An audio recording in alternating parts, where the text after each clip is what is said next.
saya menyampaikan firman Tuhan untuk saudara-saudara sekalian, saya ingin menyanyikan sebuah pujian yang mengajak kita semua untuk datang kepada Tuhan dan sujud di bawah kaki-Nya.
Salam saudara pemirsa, sampai jumpa kembali dengan kami dalam program Berita Pengharapan.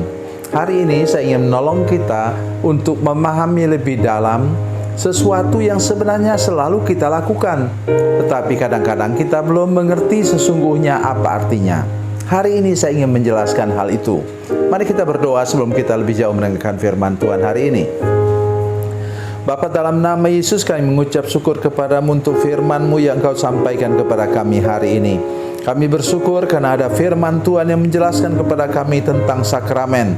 Kami berdoa supaya hari ini pemahaman kami mendalam dan kami mengerti benar-benar mengapa Engkau mati di kayu salib untuk selamatkan kami. Dalam nama Yesus, haleluya, amin. Saudara pemirsa, mari kita membaca firman Tuhan hari ini dari Injil Matius pasal 26 ayat 26. Perjanjian baru Injil Matius pasal 26 ayat 26, demikian bunyi firman Tuhan. Dan ketika mereka sedang makan, Yesus mengambil roti, mengucap berkat, memecah-mecahkannya lalu memberikannya kepada murid-muridnya dan berkata, ambillah, makanlah, inilah tubuhku. Amin. Saudara pemirsa, ada dua sakramen utama kita, yaitu nomor satu adalah baptisan. Matius 28 ayat 19-20 mengatakan, baptislah mereka dalam nama Allah Bapa, Allah Putra atau Anak, dan Roh Kudus. Kemudian yang kedua ialah perjamuan kudus. Ini dia ayatnya yang baru kita baca tadi. Nanti kita sebentar akan baca yang kedua, ayat 27. Ini tentang tubuh Kristus. Mari kita sekarang melihat sebentar apa yang diungkapkan Rasul Paulus tentang perjamuan kudus. Ini membuat kita akan lebih mengerti lagi dari 1 Korintus pasal 11, 1 Korintus pasal 11 ayat 23 sampai 26. Demikian bunyi firman Tuhan. Sebab apa yang telah aku teruskan kepadamu telah aku terima dari Tuhan, yaitu bahwa Tuhan Yesus pada malam waktu Ia diserahkan mengambil roti, dan sesudah itu Ia mengucap syukur atasnya, Ia memecah-mecahkannya dan berkata, inilah tubuhku yang diserahkan bagi kamu, perbuatlah ini menjadi peringatan akan aku. Tubuh Yesus dipecahkan. Di gereja kami menggunakan Roti prata itu roti bulat itu seperti itu, yang seperti makanan orang Israel. Saudara pemirsa, kenapa roti itu harus dipecahkan? Jelas bahwa roti itu dipecahkan supaya mudah dimakan dan dibagikan kepada para murid. Sudah tahu, akibat dosa kata Alkitab, hidup kita sudah terpecah-pecah. Pikiran kita, mindset kita, logika kita sudah terpecah-pecah. Perasaan, feeling, emosi kita sudah terpecah-pecah karena dosa. Itulah sebabnya Yesus mati di kayu salib, supaya melalui tubuhnya yang dipecahkan itu, dilambangkan dengan roti tadi, maka hidup kita menjadi utuh kembali. Saudara sekalian, saya sangat senang ketika memimpin perjamuan kudus menyampaikan berita ini kepada jemaat yang mengikuti perjamuan kudus yang saya pimpin. Mengapa demikian? Oh, saudara-saudara sekalian, kita tidak bisa bekerja dengan baik. Kita tidak bisa menghasilkan sesuatu yang berkualitas bila pikiran kita terbagi-bagi. Misalnya, seorang bapak yang bergelar dia bekerja sesuai dengan bidang dan kemampuannya di kantor yang bagus, perusahaan yang bagus. Tetapi sudah bayangkan, ketika dia berangkat kerja, maka pikirannya terpecah. Satu hal dia memikirkan pekerjaannya yang harus dia selesaikan, tetapi satu segi dia berpikir tentang istrinya di rumah. Kenapa? Istrinya itu seorang fotomodel yang cantik, maka dia selalu pikirannya terbagi, membayangkan istrinya nanti pada waktu sedang syuting atau apa begitu. Dia khawatir jangan-jangan ada fotografer atau siapa atau rekan sesama fotomodel yang laki-laki mungkin bisa begitu akrab dengan istrinya. Ada roh cemburu yang muncul, membuat pikirannya terpecah, sehingga kinerjanya pasti tidak akan maksimal. Itu maksud saya. Itu baru hal perkiraan saja. Tetapi bagaimana itu kalau itu kenyataan? Orang bisa lumpuh pekerjaannya. Oleh karena terbagi pikiran, terpecah pikiran seperti itu.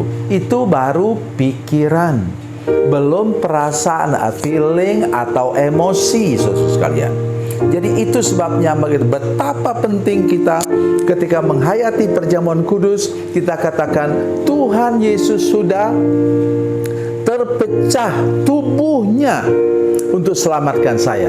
Oleh karena itu, apapun yang terjadi, pikiran saya harus utuh, perasaan saya harus utuh, sehingga hasil kerja saya benar-benar maksimal dan kalau boleh nyaris sempurna. Itu yang nomor satu.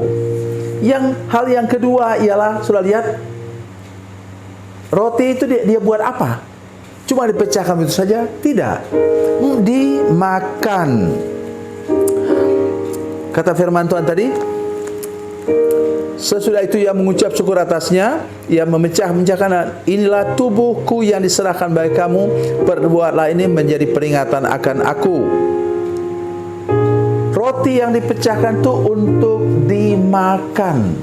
Saya selalu katakan kepada jemaat yang mengikuti ini pasti ingat, kalau saya pimpin perjamuan kudus, saya katakan Yesus Kristus, firman Allah yang hidup, kata Yohanes pasal 1 ayat 1 sampai sekian. Itu apa, saudara sekalian? Yesus Kristus yang mati di kayu salib sudah memikul segala dosa kita itu, menyelamatkan kita daripada dosa. Yesus yang sudah mati di kayu salib untuk membuat kita diberi jalan masuk ke surga. Itu saudara sekalian, untuk apa? supaya itu mendarah daging dalam hidup kita. Sekarang mari kita lihat firman Tuhan berkenaan dengan ayat yang berikutnya. Ayat yang ke-27. Mari kita lihat, kita baca bersama. Sebab ini darahku, darah perjanjian yang ditumpahkan bagi banyak orang untuk pengampunan dosa. Darah perjanjian artinya apa? Janji-janji Tuhan harus juga mendarah daging dalam hidup kita.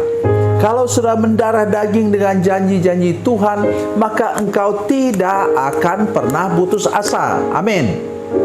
Mari kita sungguh percaya hal ini.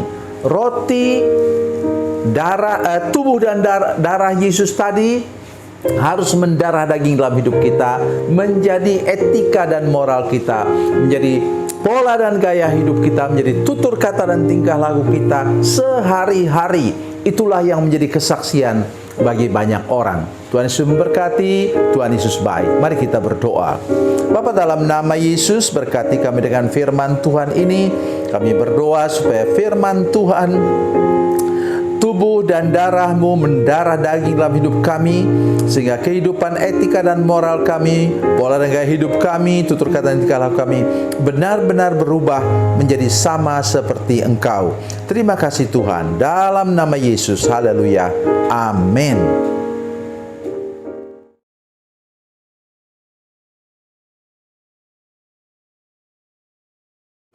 Salam saudara pemirsa, mengakhiri program ini saya mohon kepada saudara-saudara pemirsa sekalian untuk bila saudara menyaksikan program ini melalui channel YouTube, maka tekan subscribe dan bunyikan lonceng.